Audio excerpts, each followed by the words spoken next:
Saya sudah selesai menulis malam dan saya serahkan kepada Setiausaha Akhbar. Akan diedit, akan diserahkan kepada rakan-rakan daripada Majlis Syura, daripada pimpinan untuk melihat isi kandungannya. InsyaAllah akan dicetak bila masa sahaja. Di mana buku ini saya menjelaskan takrif negara berkebudayaan mengikut Al-Quran dan Sunnah Nabi SAW. Berdasarkan kepada ayat Quran. Dan saya kemukakan juga sejarah yang dipaparkan oleh Quran. Dua jenis negara. Negara berkebajikan dan negara angkuh. Negara berkebajikan yang didirikan oleh Nabi-Nabi dan Rasul-Rasul. Nabi Yusuf AS, Nabi Daud, Nabi Sulaiman dan Dzulqarnain. Iaitulah negara yang bertanggungjawab di hadapan Allah Subhanahu Wa Taala. Pemimpin negara menganggap bahawa jawatan menjadi raja, menjadi ketua negara adalah amanah yang diberi Allah, mesti ditunaikan dengan cara bertanggungjawab. Dan mereka menunaikan kebajikan kepada rakyat dengan memanfaatkan hasil negara yang mencukupi dan tidak membebankan rakyat dengan cukai.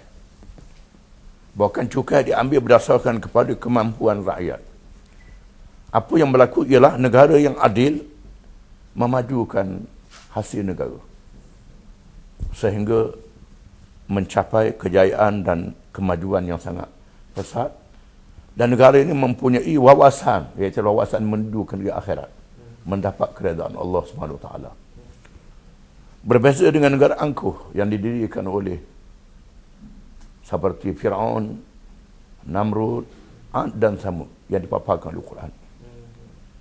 Yang ditinggal warisan sejarahnya. Bangunan-bangunan yang tersegang menjadi mercu tanda kepada kemajuan kebendaan yang didirikan. Tetapi ramai pengkaji dunia di kalangan bukan Islam khususnya, mereka melihat sekadar bangunan-bangunan besar yang menjadi mercu tanda kemegahan. Mereka tidak melihat di bawah bangunan itu berapa banyak mayat, darah rakyat yang telah dikorbankan, rakyat diperhambakan, pemimpin negara mempertuhankan dirinya, memerintah secara diktatur. Apa yang dibuat adalah suci dan bersih, tidak ada salah langsung. Rakyat ditekan dan mereka menentang nabi-nabi yang diutus oleh Allah yang menasihat mereka. Ini supaya adalah gambaran contoh yang dibuat oleh Quran.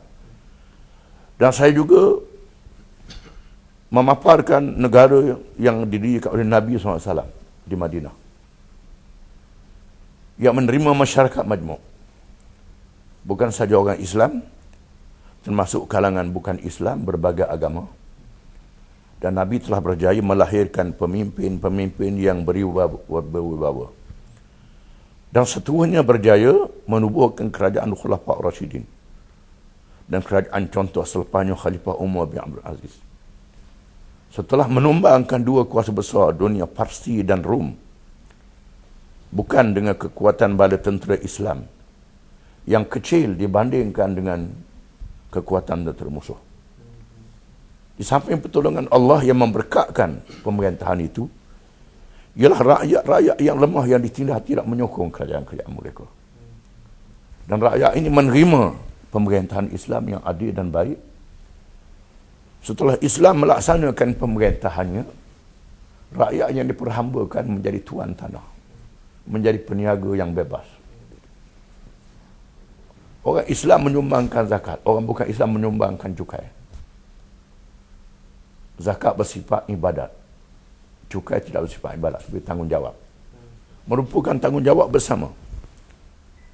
Dan ditunjukkan di zaman tidak ada Nabi dan Rasul, pemerintah boleh mengadakan sistem pungutan cukai yang tidak zalim pada rakyat dan digunakan wang negara untuk faedah dan manfaat pada rakyat.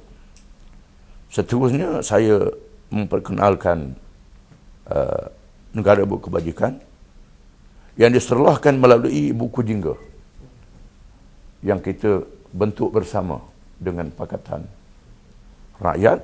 Dan saya akhiri dengan menyeru supaya rakyat, khususnya orang Melayu Islam, yang diterima menjadi trust kepada kepimpinan negara oleh semua parti politik Pakatan Rakyat, supaya menyedarkan diri mereka sudah tiba masanya PAS mengganti UMNO bagi orang Melayu. Bagi orang Melayu, PAS ganti UMNO. PAS akan membawa satu wajah baru bagi orang Melayu, memperkasakan mereka dengan Islam. Bukan semangat penatik perkauman yang mencetuskan hubungan yang tegang di antara kaum. Kerana Islam mengajar kita bersaudara di kalangan manusia.